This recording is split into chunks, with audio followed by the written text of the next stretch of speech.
On ouvre la parole de Dieu, vous voulez bien, dans l'épître aux Éphésiens, au chapitre 1er.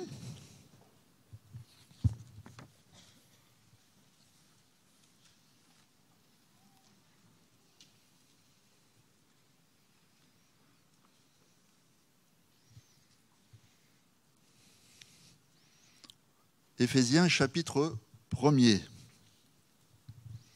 On va parler ce matin de bénédiction.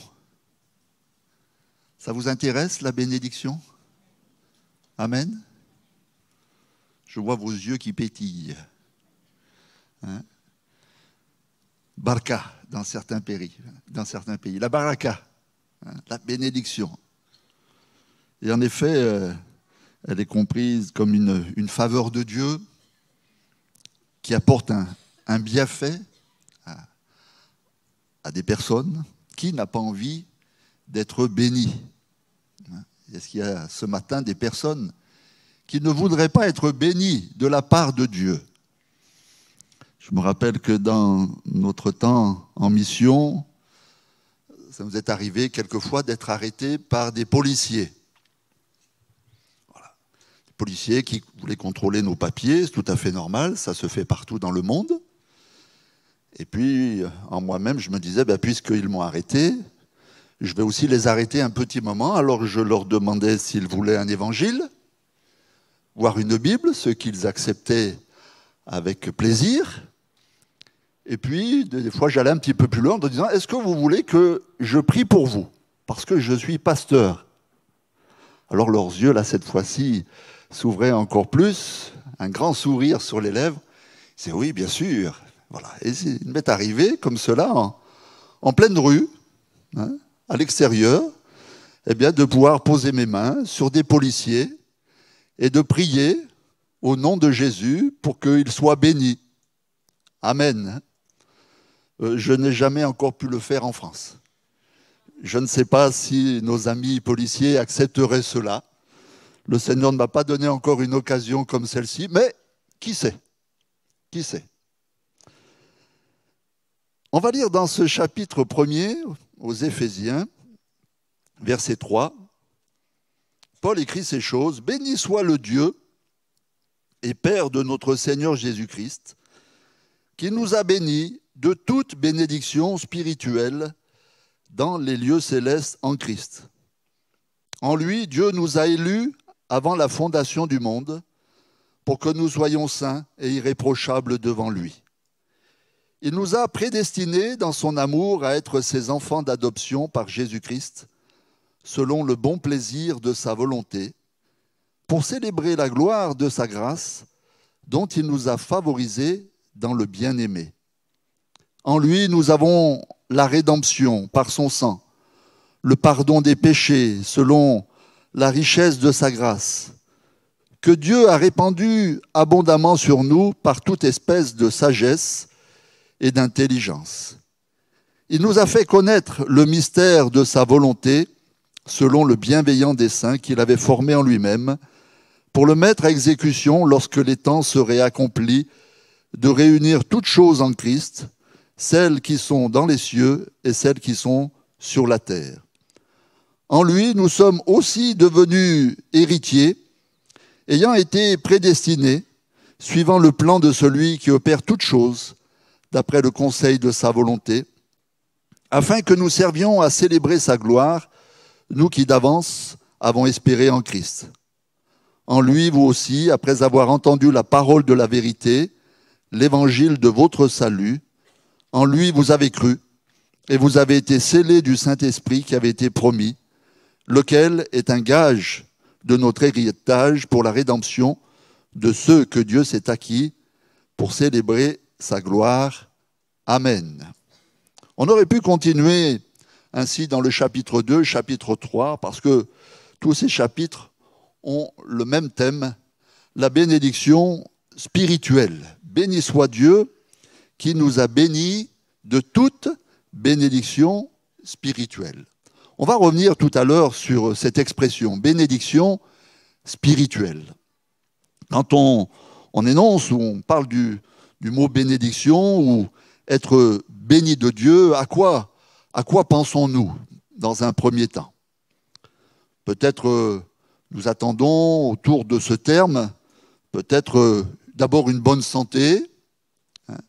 Une bonne santé, nous croyons que quand en effet nous sommes dans une bonne santé, c'est aussi une grâce de Dieu, une bénédiction de Dieu, et puis aussi peut-être une longue vie. Certains voient aussi derrière ce mot bénédiction des biens matériels, des richesses, de la prospérité. D'autres voient des enfants, voire des petits-enfants, ou même peut-être pour certains au milieu de nous des arrière-petits-enfants. D'autres y voient aussi la protection de Dieu par rapport à des forces spirituelles mauvaises, par rapport aussi à des personnes qui seraient mal intentionnées vis-à-vis de nous. Et puis la liste, n'est-ce pas, peut se continuer ainsi. Et il y a une multitude de facettes à ces bénédictions, à cette expression d'être béni de Dieu. Cette image de la bénédiction, on la retrouve principalement dans l'Ancien Testament. Et on y voit en effet, lorsque Dieu bénit, n'est-ce pas, quelqu'un, eh bien, il y a quelque chose de toutes ces paroles que je viens de vous donner. Mais voici que Paul, ici, dans l'Épître aux Éphésiens, nous parle d'une autre bénédiction. Et c'est sur celle-ci dont je voudrais m'arrêter ce matin. Quand Paul nous parle de bénédiction spirituelle, où est-il? Dans quelle situation est-il? Il est en prison. Est-ce qu'il a fait du mal? Est-ce qu'il a volé quelqu'un? Est-ce qu'il a tué quelqu'un? Pas du tout. Il est en prison à cause de sa foi et du témoignage de l'Évangile. Est-ce que c'est le bon endroit pour parler de bénédiction? Est-ce qu'on pourrait considérer que quelqu'un qui est en prison est béni? En tout cas, voici que Paul est en prison, et en prison, il a le temps. Il a le temps de prier, il a le temps de méditer, il a le temps d'être dans la communion avec Dieu, il a le temps de vivre quelque chose de particulier avec le Seigneur, et il a le temps d'écrire, et c'est ce qu'il va faire. Et on a là, dans l'Épître aux Éphésiens, certainement l'une des épîtres les plus profondes en ce qui concerne eh bien, la vie spirituelle, la relation avec Dieu, la communion avec Dieu. Et l'apôtre Paul, eh bien, dans ce moment où il est en prison, eh bien, va nous révéler des choses extraordinaires sur cette bénédiction spirituelle. Paul aurait besoin d'être encouragé en prison, mais c'est lui qui va encourager les autres. Et lorsqu'il écrit ce passage, il écrit à des Éphésiens qui viennent de découvrir le Seigneur, découvrir une foi nouvelle, s'attachent à Dieu et à Jésus. Et bien sûr, à cette époque-là, et c'est peut-être encore vrai aujourd'hui, ça l'est vrai pour certains, eh bien, dès que ces Éphésiens se sont attachés à Jésus, ils ont connu aussi des persécutions. Ils ont connu un temps de grandes difficultés.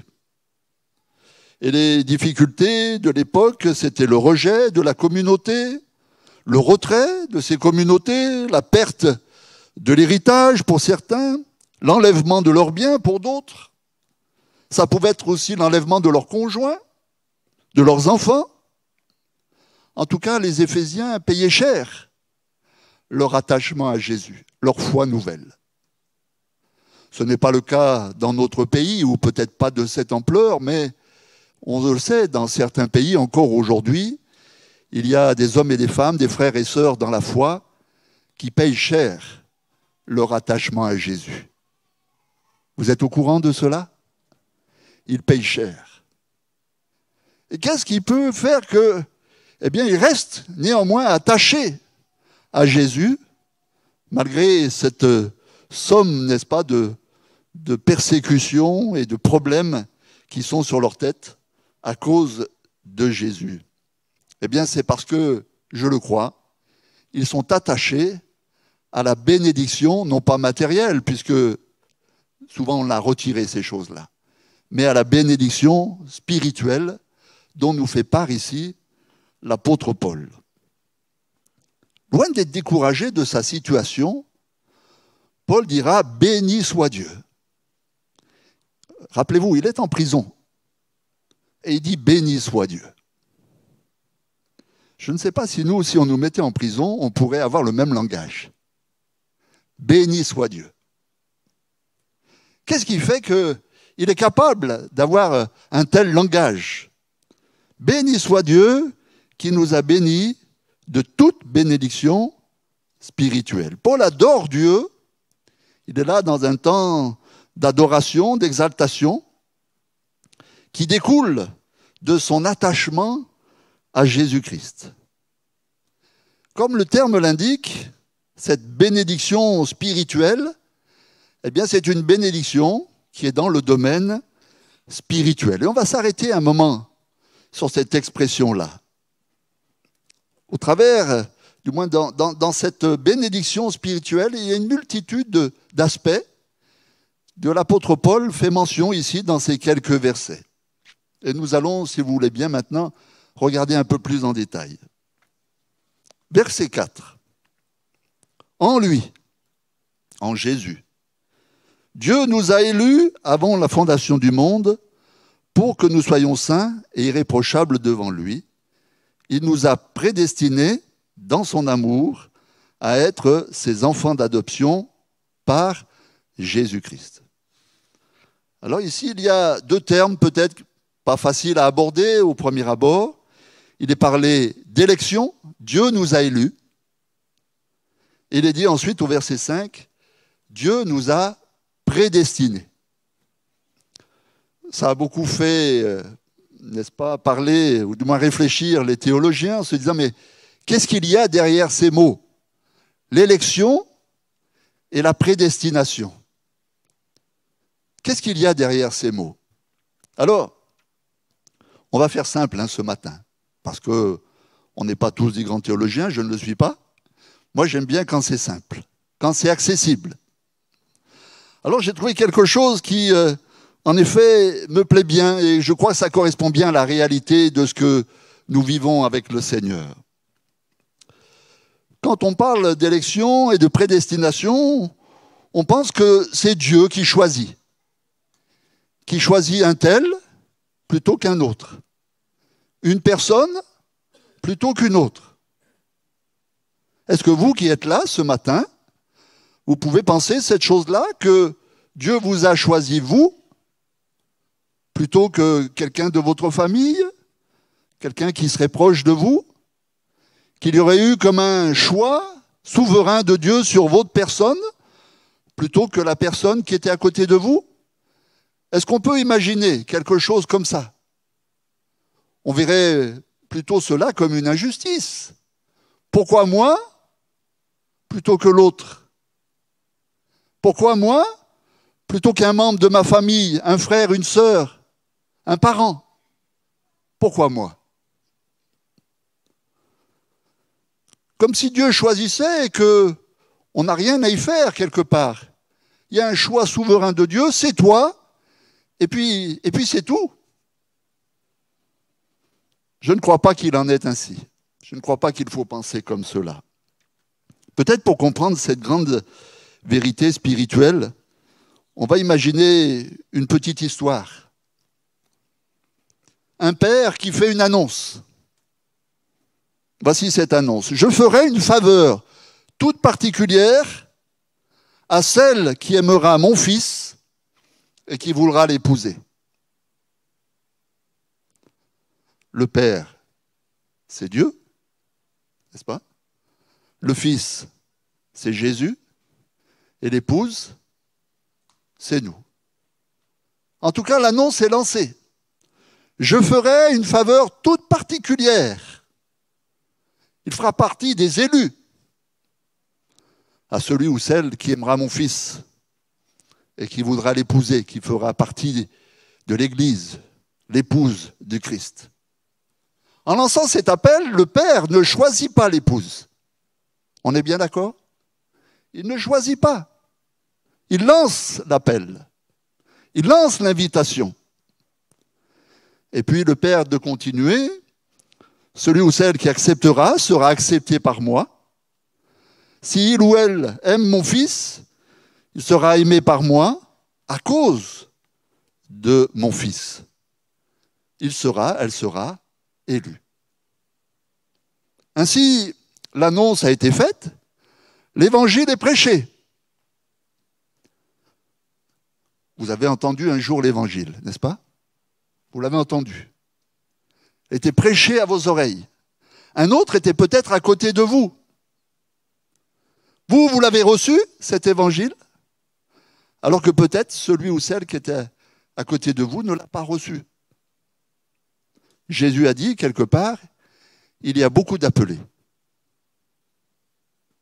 Et la suite? Il y a peu d'élus. Beaucoup d'appelés. Allez par tout le monde. Prêchez la bonne nouvelle à toute la création. Oui, beaucoup d'hommes et de femmes sont appelés, interpellés par l'Évangile. Mais tous ne répondent pas favorablement.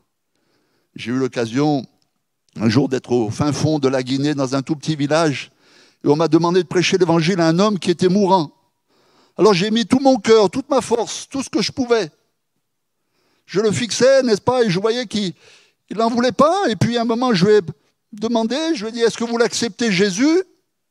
Puis j'ai entendu une petite voix à côté qui a dit, moi je veux. J'avais oublié que sa femme était là. Elle avait tout entendu.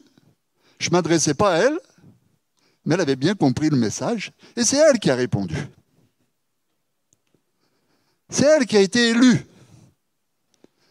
Non pas parce que c'est un choix de Dieu, mais son élection, c'est elle qui l'a fait. Parce que c'est elle qui a décidé. Alléluia. Et il en est de même pour chacun de nous. C'est nous qui faisons notre élection. Et on ne peut pas accuser qui que ce soit ou quoi que ce soit. C'est nous qui faisons notre propre élection.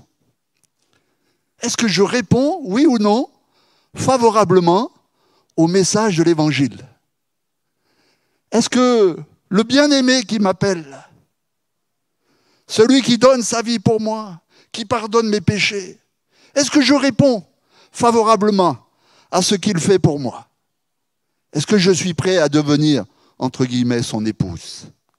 Est-ce que je suis prêt à m'attacher à lui, à vivre avec lui? C'est ainsi que c'est moi-même qui fais mon élection.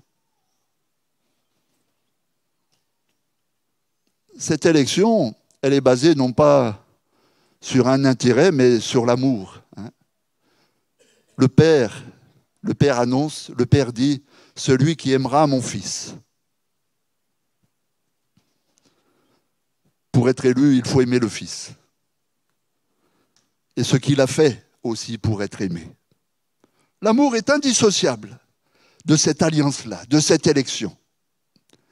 Il n'y a pas d'élection sans amour. On s'attache à Jésus parce qu'on l'aime. Et comme je disais il y a quelque temps en arrière, ici même, on l'aime parce qu'il nous a aimés le premier. Alléluia. On n'oublie pas cette chose-là. C'est une réalité importante qui concrétise, qui forge, qui rend solide notre élection.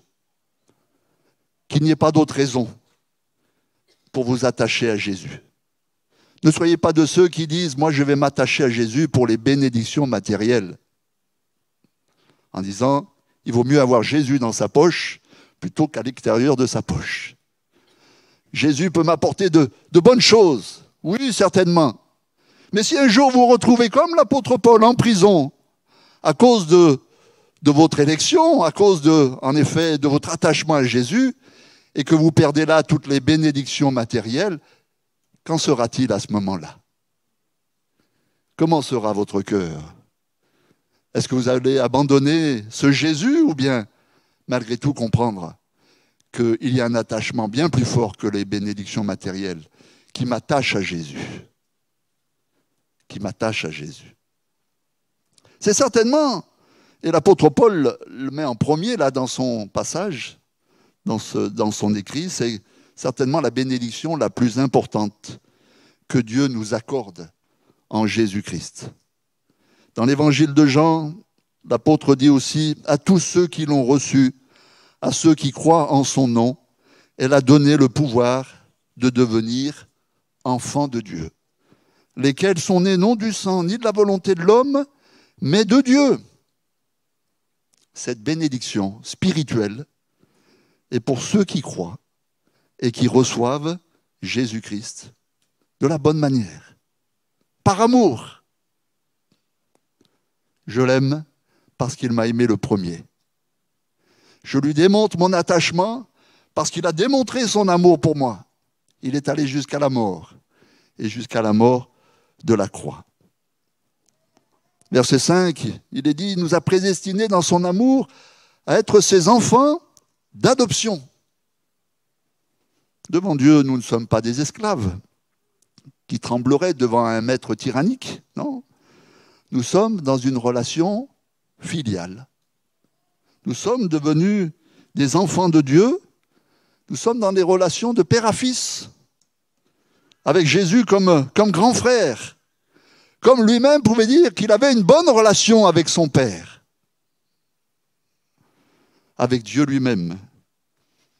Nous sommes, nous aussi, dans cet esprit d'adoption.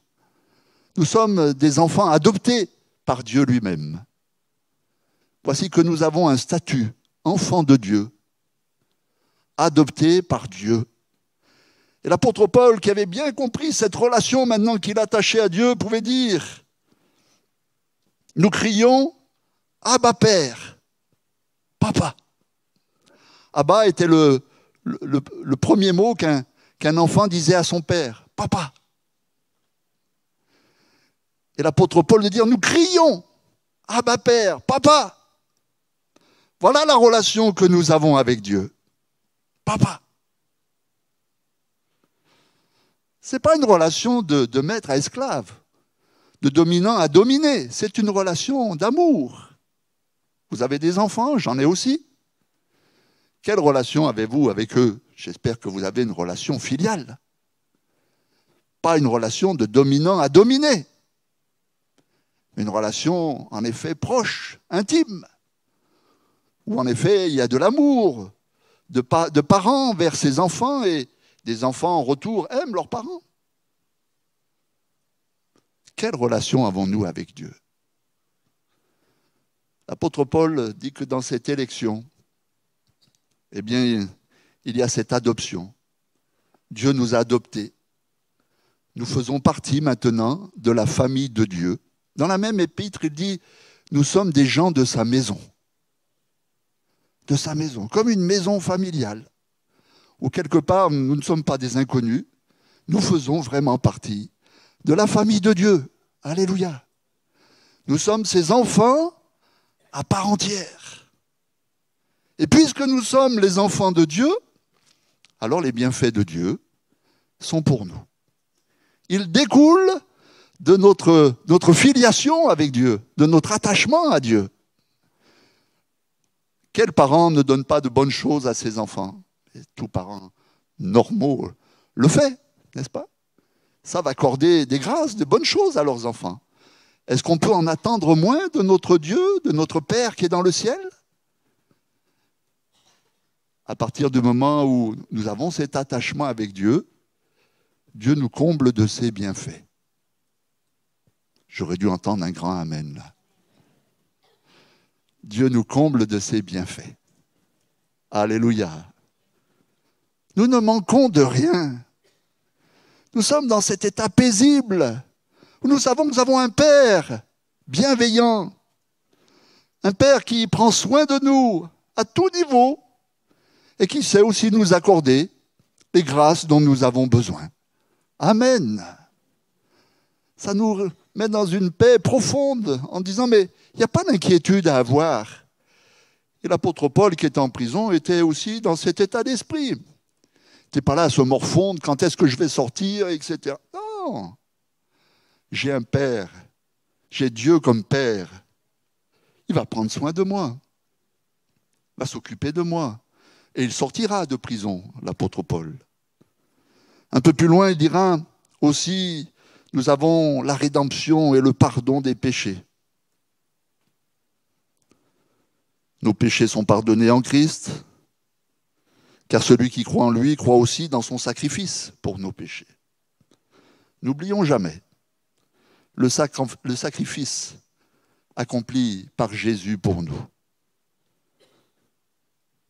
Il a payé le prix fort, le Seigneur. Cela nous gardera aussi de nous endurcir ou de devenir insensibles, voire de retomber dans nos anciens péchés. C'est pour cela que nous prenons régulièrement la Sainte Seine, pour nous rappeler que si nous sommes enfants de Dieu, et nous le sommes, alléluia, c'est parce qu'il y a quelqu'un qui a payé le prix fort. C'est parce que quelqu'un a accepté, et pas le moindre, c'est le Fils de Dieu, de s'abaisser pour un temps, n'est-ce pas? De devenir un homme parmi les hommes, et même plus bas, puisqu'il a accepté la mort sur la croix, qui était réservée aux brigands, n'est-ce pas? Et aux malfrats. Il a accepté cela pour que nous fassions partie des élus. Béni soit le Seigneur. Il ne faut pas l'oublier, cette chose-là. Il ne faut pas l'oublier, ce sacrifice. Jusqu'où Jésus s'est abaissé pour que nous fassions partie de la famille de Dieu. Au verset 8, l'apôtre Paul dit que Dieu a répandu abondamment sur nous toute espèce de sagesse et d'intelligence. Je suppose que les étudiants sont intéressés par cette bénédiction. De la sagesse et de l'intelligence. Pas forcément pour vos études, s'il y a des étudiants parmi nous. Bien que, je ne sais pas si c'est arrivé à plusieurs parmi nous, mais moi j'ai eu un petit déclic au moment de mes études. Voilà que j'étais plutôt dans les derniers, puis il y a eu un petit déclic de la part du Seigneur et voici que j'ai été projeté devant. On ne dit pas non à ça, hein? Ça correspondait au moment de ma conversion. Merci Seigneur. Mais il est parlé d'autre chose ici. Pas seulement de l'intelligence pour les choses de ce monde, pour tout comprendre, n'est-ce pas, de ce monde. Mais concernant les choses de Dieu. Et l'apôtre Paul, quand il nous dit cela, c'est parce que, comme je vous l'ai dit, il est arrêté dans son travail, il est en prison. Il a le temps de prier. Il a le temps de se tenir devant Dieu. Il a le temps de sonder et de réfléchir et d'aller plus loin dans la connaissance des choses de Dieu. Et voici que Dieu lui donne de l'éclairage. Alléluia. De l'éclairage. De l'éclairage qui vient de Dieu. Sagesse, intelligence, connaissance. Et voici qu'il découvre ici quelque chose de formidable, qu'il appellera le mystère de Dieu, le projet de Dieu. Jusque-là, il ne s'était peut-être pas totalement intéressé à ces choses-là, mais le voici arrêté, et voici que Dieu lui-même lui révèle son plan. Quand on est dans un état prisonnier, ou du moins à un moment où on est arrêté, ce n'est pas forcément mauvais pour nous. On peut être arrêté par la maladie, on peut être arrêté pour toutes sortes de raisons, par toutes sortes de raisons. Ce n'est pas forcément mauvais. Un homme disait un jour, lorsque je suis tombé malade et que je me suis retrouvé couché sur un lit d'hôpital, n'est-ce pas, la tête en regardant le plafond, c'est là que je me suis approché de Dieu. Certainement que dans sa vie très active, il n'aurait jamais trouvé le moment. Mais Dieu l'a arrêté. Pour que dans ce moment-là, eh bien, puisqu'il est prisonnier de son corps qui ne peut pas fonctionner, eh bien, Dieu va lui parler. Et Dieu va lui révéler des choses qu'il ne pouvait pas lui donner parce qu'il était trop actif. Ça bougeait dans tous les sens. Comment Dieu peut-il nous parler profondément si on ne s'arrête pas? Et aujourd'hui, c'est compliqué. La vie est à 200 à l'heure. On fait des dépassements de vitesse. À tout va, n'est-ce pas? Il n'y a que nos aînés. Nos aînés ont du temps. Amen. J'espère, hein, parce que sinon, ce n'est pas la peine qu'on vienne à la retraite si on ne s'arrête pas au moment de la retraite. Il faut quand même qu'au moment de la retraite, on puisse se poser, s'arrêter. C'est important qu'il y ait des moments comme ça dans notre vie où on s'arrête, on se tient devant notre Père et notre Père nous instruit. Alléluia.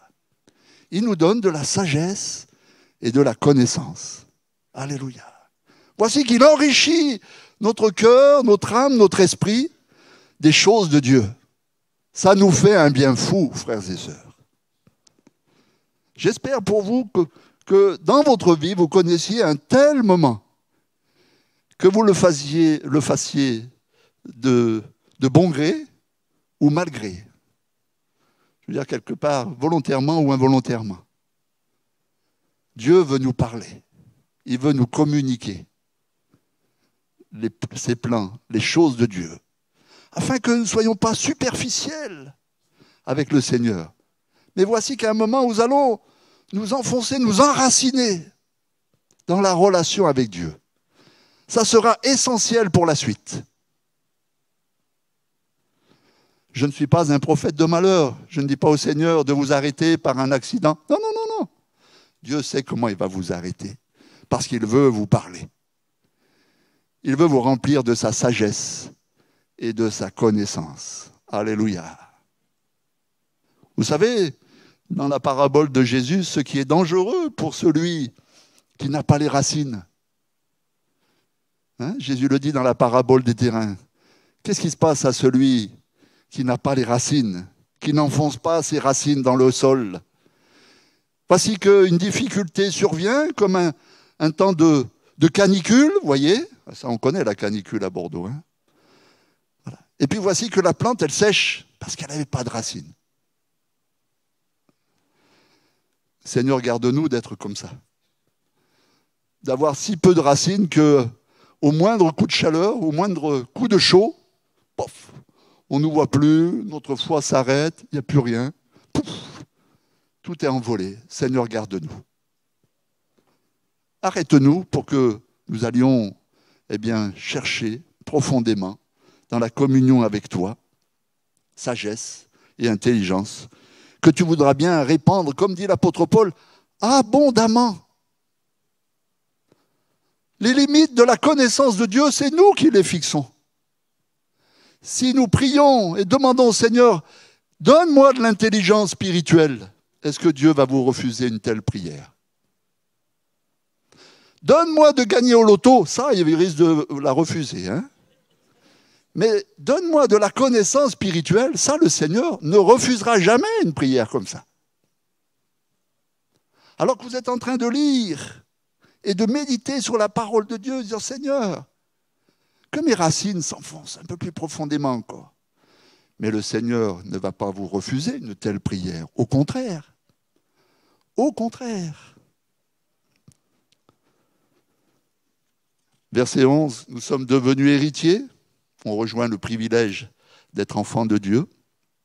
Et puis au verset 13, il dit, vous avez été scellés du Saint-Esprit qui avait été promis, lequel est un gage, ou une autre version dira, c'est un acompte de votre héritage.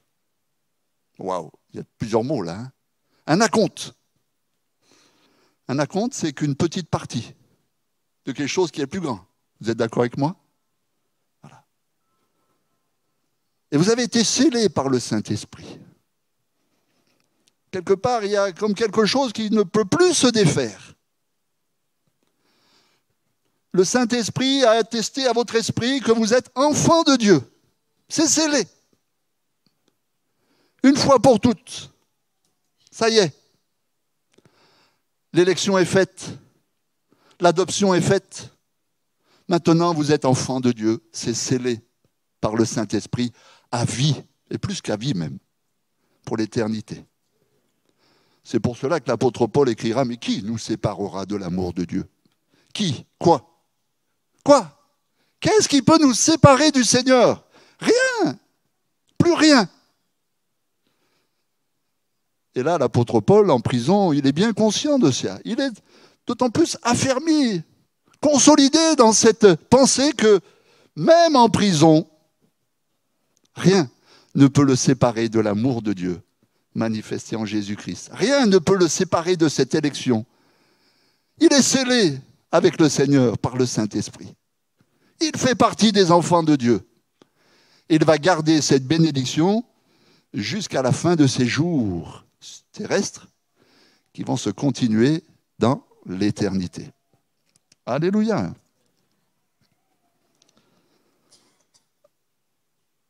Il y a des bénédictions temporelles.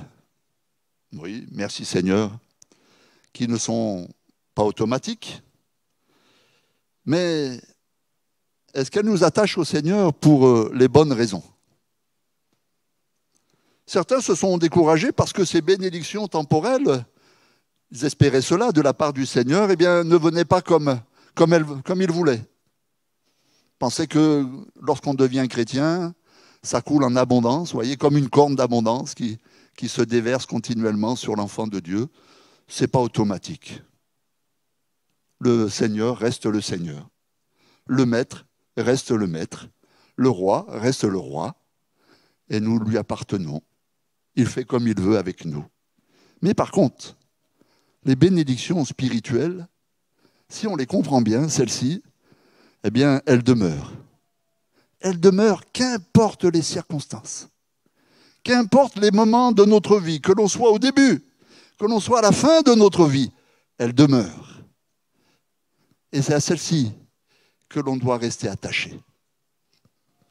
Dans ce monde incertain, les bénédictions spirituelles, là encore je ne suis pas prophète, mais elles peuvent disparaître du jour au lendemain.